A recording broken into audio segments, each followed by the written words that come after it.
to Book 101 Review. Book 101 is all about the books that I read for the last 40 years. And today I have my special guest. He is a CEO of Quantum Research, exposing the cellular, emotional, energetic, and spiritual blocks limiting human potential and teaching people to reclaim clarity, energy, and of course sovereignty to their true power, no other than Mr. Stan Kurtz. Good evening. How are you? I'm fabulous, Mr. Stan, and thank you so much for being part on Book 101 Review. And can you please introduce more about yourself that I miss?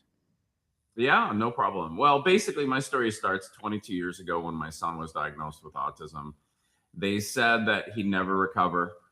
He had seizures, right side muscle weakness, mitochondrial issues, digestive issues, and many other problems at the time. And I ended up going to a conference about autism, which I was not interested in going to, but I was asked, please go. You really should go. And it turned out there was a scientist there that started talking about copper issues in children with autism. And this isn't just about autism for your viewers. This turns out to be something for all of us.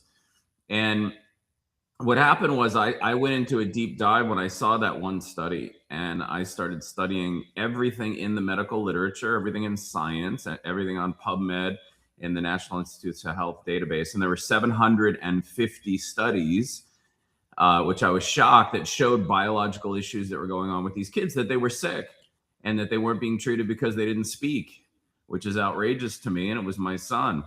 And when I was a kid, I saw my grandmother die of cancer, and my mother when I was 6, and my mother died of cancer when I was 15, and my father later died of leukemia.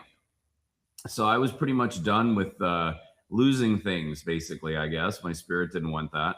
So when I took this deep dive, and it was 15 months long, reading every study and consuming every study and learning the vernacular in every study, sort of word for word, I got to understand that there's probably 6 things going on in autism in my son.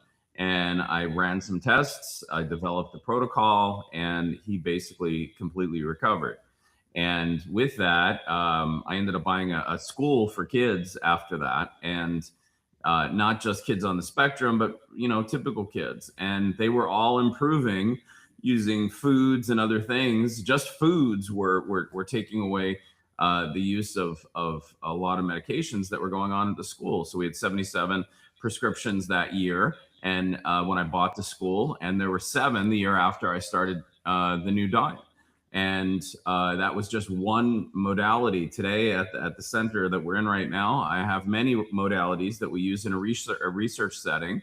I'm not a doctor. I don't treat any conditions per se, but I just help people become healthy and get their sovereignty through methods from all over the world and through many time periods. We've got some technologies here from the 1800s, and we have things that we made from scratch. So I'll give you some examples of what it is that we do. I'm going to try to share screens if I can. Let me see. It's going to allow me to do that. Let's see. Okay, allow and then share. Okay. So allow. Revisit. There we go. Okay, so you've got a slide on the screen. That's great. And so, Northeastern University basically said this quote in the center, which is, the striking effects of this research not only represent a breakthrough in understanding people that have attention issues, but understanding the molecular origins of human attention, which is quite a quote from just an independent researcher, parent that was doing research to help recover his child. This talks about, I've been on the Doctor Show. I was actually on Larry King Live. I was in a couple bestseller books. This slide talks about some things that we've worked on and seen great improvements on, everything from people that have had dementia to people with long COVID. Just brain fog, for example, is a big deal. So I'm going to give you some examples of what I'm talking about. Go ahead. This is a gentleman from the Native American community and he had 5 heart attacks as he was standing there. This is what his blood looked like. This is not how it's supposed to look. The red blood cells are supposed to be all separate. And when we started working on him just a few days later, this is what his blood looked like. It was all separated. The inflammation's gone. There's a touch of infection that's going on, or whatever you want to call it, cellular interference inside the cells. But this is majorly different. It pulled him out of his health conditions just in a few days. This is a slide of somebody that was diagnosed not by me, but he said he had ADHD. If you look at the circle on the left, the green shows the normal part of the brain activity with slow wave activity. And the yellow shows double slow, and the red shows triple slow. And one of the nasal sprays that we developed, which I put in a patent for back in 2008, just so that it could stay a vitamin and not be anything else, and not become a medication picked up by the medical establishment. I put this in, and also to put in the discovery. So this is a minute later on the right. So immediately the brain patterns change. And we've got video of this on that site that you were showing, which is Stan's Recovery. So you can actually see the video creation of this work is in there. And this particular case is on video when he had his brain scan. So that's this. And then that's a close up of before and after. People feel immediately different. This is a nurse with cells that, if you Googled it, would look like those cells look like leukemia cells. I don't diagnose anything. She had trouble waking up in the morning. She described herself as having long COVID, and she had fatigue.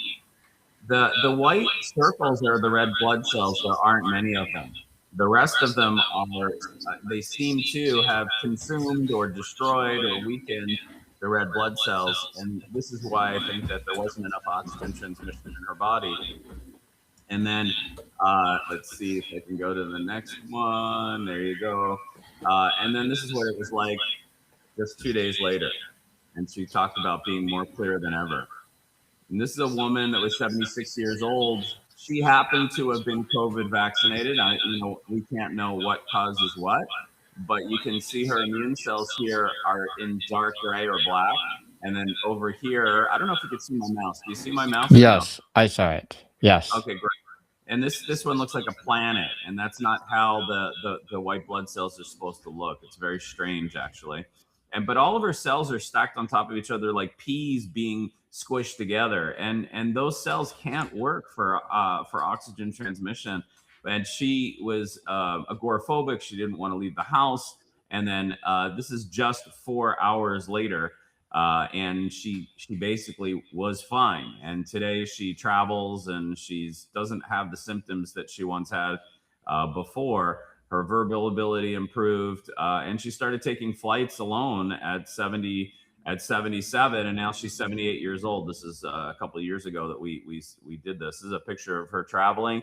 She feels amazing and perfect. I see her once in a while. She comes in and says hi, and maybe gets a little touch up, but in general, all the other symptoms that she had are completely gone.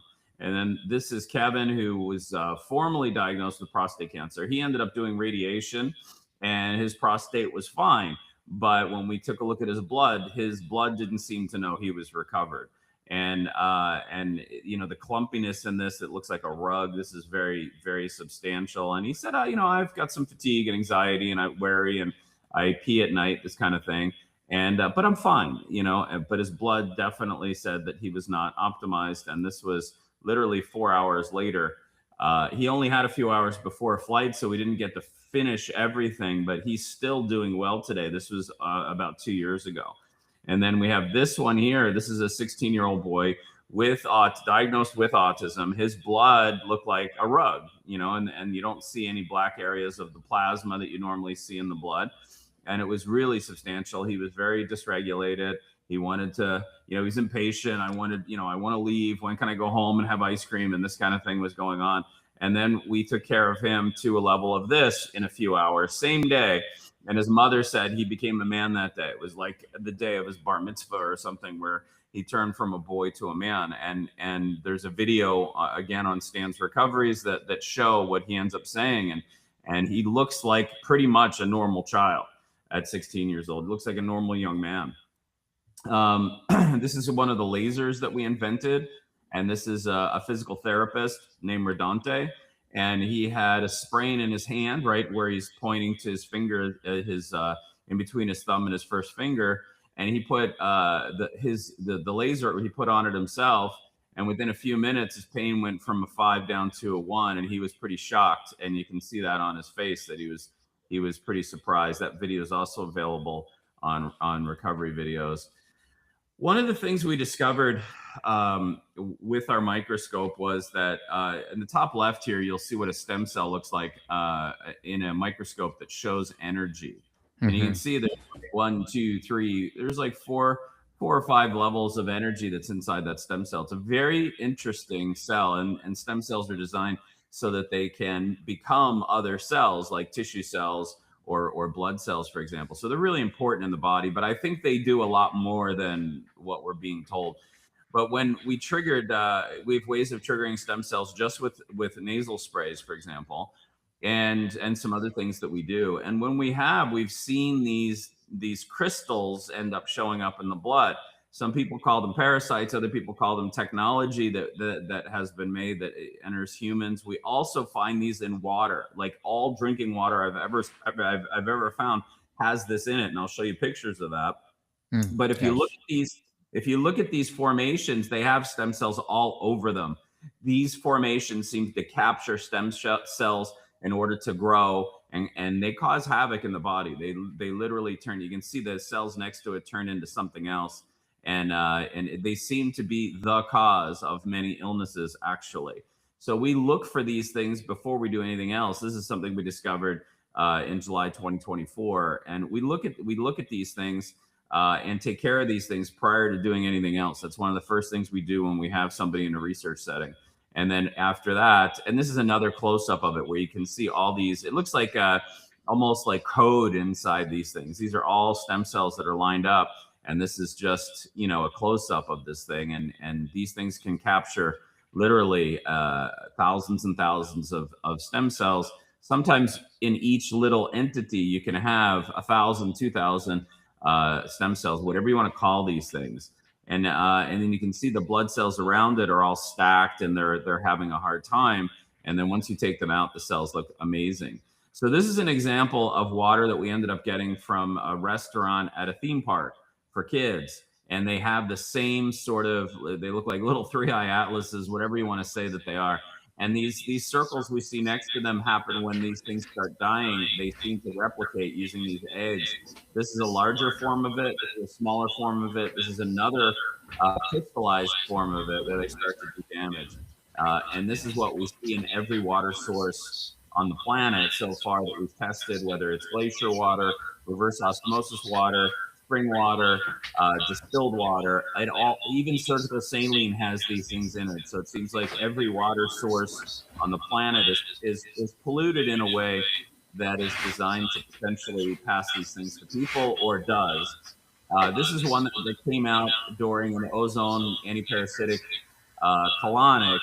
And you can see this is similar to what we see in the blood, but it looks like it's grown up into something that sits in the intestine. So we work on taking that stuff out too.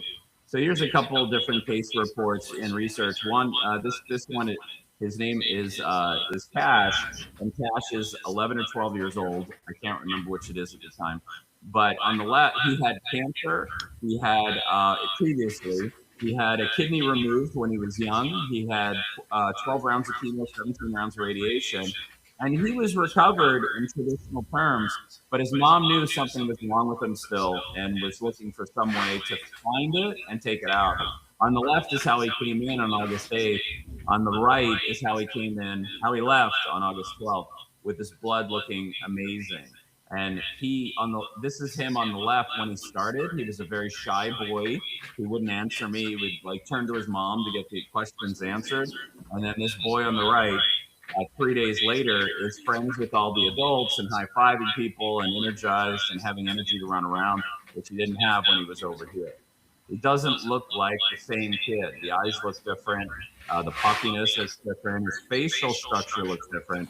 All this changed in just 3 days. And then this is an example of another client, how they walked in and how they left. And then this is a picture of who that was. Her name was Victoria. You can see on the right, she looked quite different in 3 days.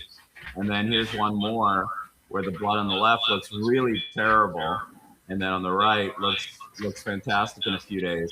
That's Edie. You can see the difference in Edie. The coloring of her face, the lightness, the activity of her face is very different. This is one last one too, and you can see these entities are in the blood here too, and the little ones are all over the place, and eggs and things like that. And to the right looks like normal blood just in a few days, and that's Alice right there. This is pre and post, looking quite different. So there's a lot of these types of stories on Stan's recoveries, and then there is information about this work under Stan's links, and then my contact information is on the screen as well. I can leave that up just for a second so people can copy it down, and then I'm happy to talk about a book that changed my life, and I'm open for any questions that you have for me if that works for you.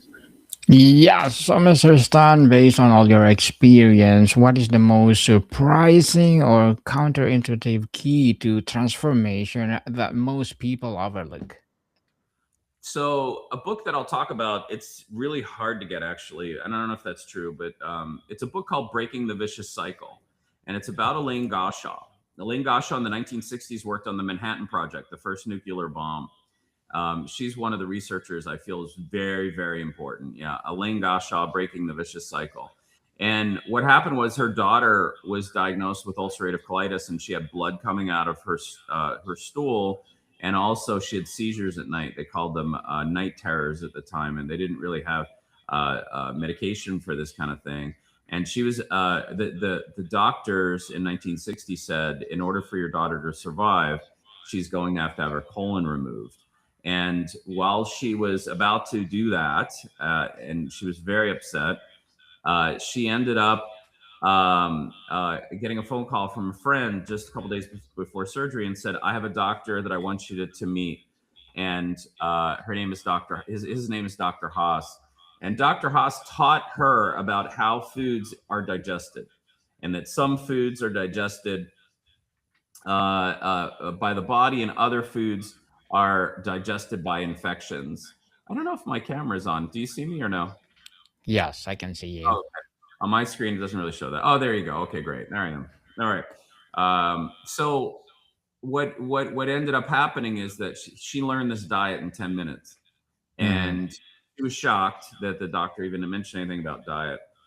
A couple things that were really amazing about the time. This is 1960. This guy took her phone call and saw her within 48 hours. And he also happened to have been a practicing doctor at 92 years old in 1960. These are very unusual things. And she went home and she changed Judy's diet, and she took out complex carbs and starches and dairy and wheat, which back in the day, people didn't even know about gluten or casein free. But this doctor somehow knew taking out those foods would stop infections and the immune reaction that was going on in her child. Within 2 days, the seizures, which were happening 4 times a week, within 48 hours, they were gone, and the blood stopped. And today, Judy is, I don't know, I think she's approaching her 60s, and she's still fine, and she still practices this diet. And I have a video on my website about her, by the way, too. You can watch a video where I interview her. This is going back 20 years ago. I don't find any interviews about Elaine Goshaw. And I don't, to me, she should have won a Nobel Prize for the work that she did, because she spent every day for the rest of her life until 2005 helping families, not just people with autism, not just people with ulcerative colitis, but just about anyone that had a chronic condition. This book explains the science behind her work, and that was part of the science that I use in the protocols that we use today. Like here, we actually have a chef that feeds people all the meals, and then we work on cleansing their body and cleansing their blood. And it is such a critical, important thing. And this piece of work, I think, is a critical, important discovery that Elaine found in the 1960s. I don't know when Dr. House found it, but it is a really important thing that when you eat, like for example, if you eat honey, that's digestible immediately. If you have maple syrup, that is not. That feeds fungus and bad bacteria in your gut.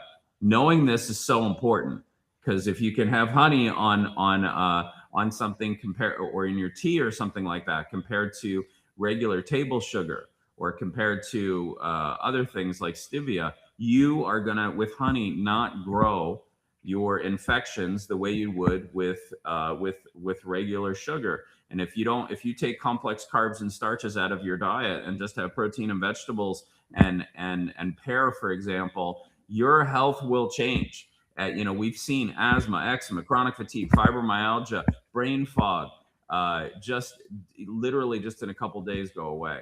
So her book again, Breaking the Vicious. Oh no, her book is called Breaking the Vicious Cycle. Her name is Elaine Gottschalk, and that book, which tells stories of all sorts of different children, explains how she went back to school in 1960 and got her master's in this work, and she got a microscope, and she ended up looking at the intestines of people that were having complex carbs and starches and milk and wheat in their diet and what their intestines look like and what that inflammation looked like. She was really incredibly remarkable, incredible trailblazer that I feel blessed to have known and met, but I only knew her for a year before she passed. And it is a testament to the fact that she spent the rest of her days after her daughter got better. She spent the rest of her days helping humanity, and most people today don't even know who she is. That is my book recommendation. Interesting, Mr. Stan. So, if you could give only one piece of advice to someone feeling overwhelmed by their health and performance challenges, what would it be? I would say the one thing I would say is that most conditions can be healed, and that is something that people don't know. And it's usually I have a saying that says if it's not simple, it's not true. There's so many simple ways to solve the problem once you understand what's going on, and that's the work that we do every day. And it can be overwhelming for someone who hasn't spent their life doing it or didn't have wasn't blessed like I was with having to learn this because of my child. Everybody's got work and other things to do. If you want to know more, go to the website. If you want to learn about Elaine's work, obviously go to the book. And there's other resources on like if you're wherever, if you're in Asia and you can't fly to the United States or something like that, Stan's Links has a lot of information to help.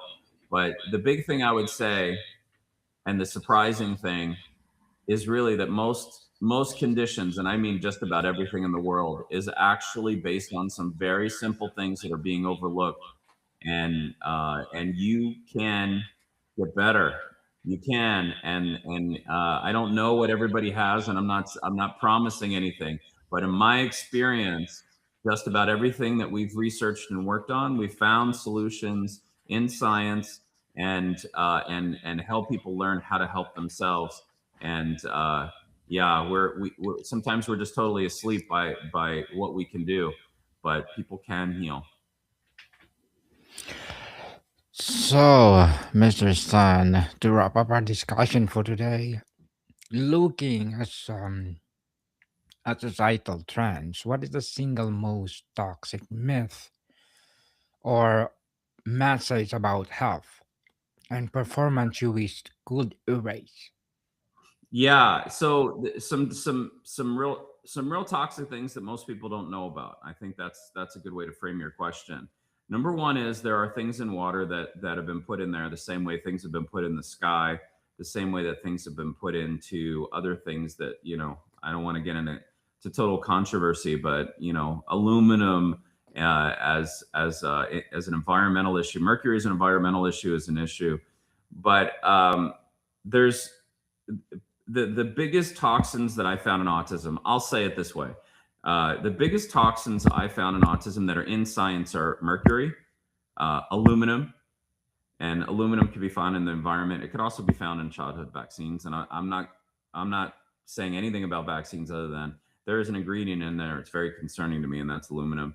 It messes up the energy systems in the body. Aluminum does. There's science that supports that. There's science that's about to be published about that.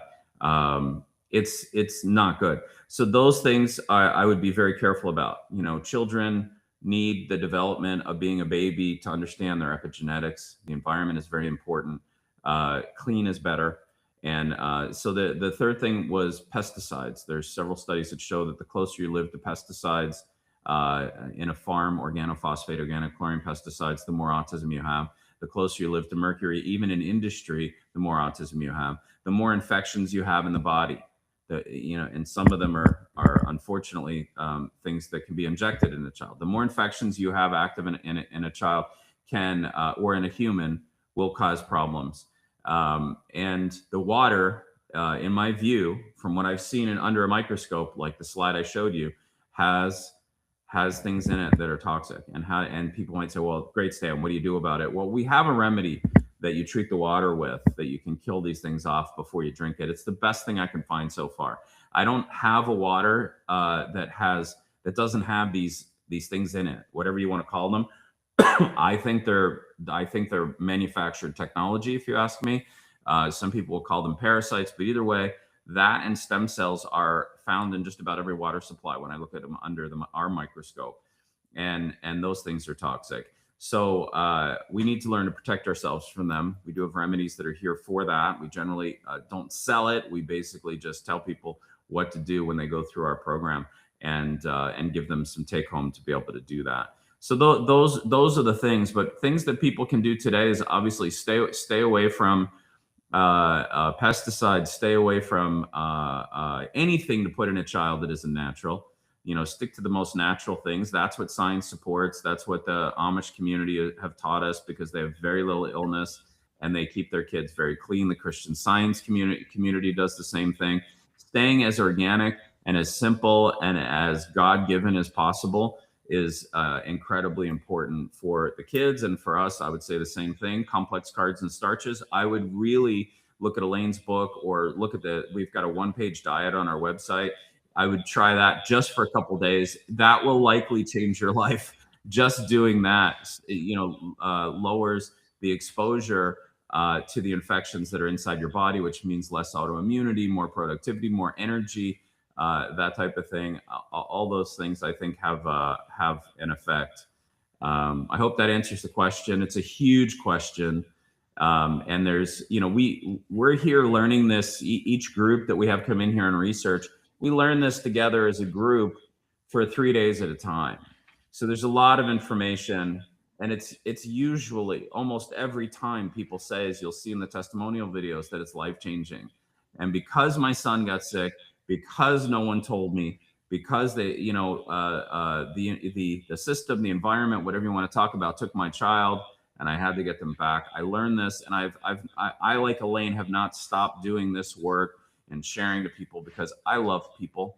I love the idea that we're supposed to be to our full potential. I remember what it was like to get a diagnosis that they said that would never go away, and it's just not human, to be able to do that. And it's just not true. And like I said, if it's not simple, it's not true. If somebody tells you something's impossible, I find that to be false.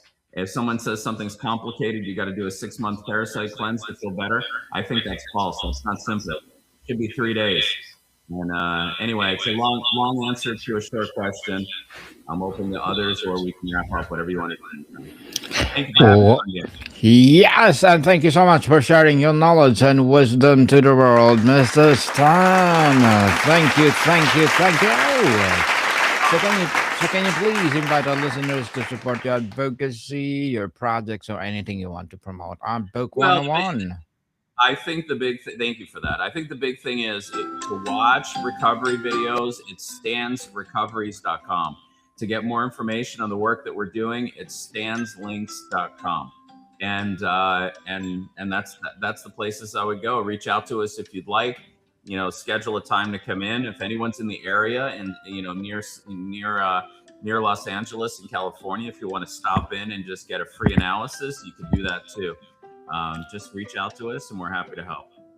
Reach out, people! Reach out and let's support Mr. Stan Kurtz, because if you support him, for sure more and more empowering advocacy like this to come. So, Mr. Stan, thank you so much for your time. Daniel, you were great. I appreciate you. Thank you so much. Thanks to your community. Monica people, see you soon.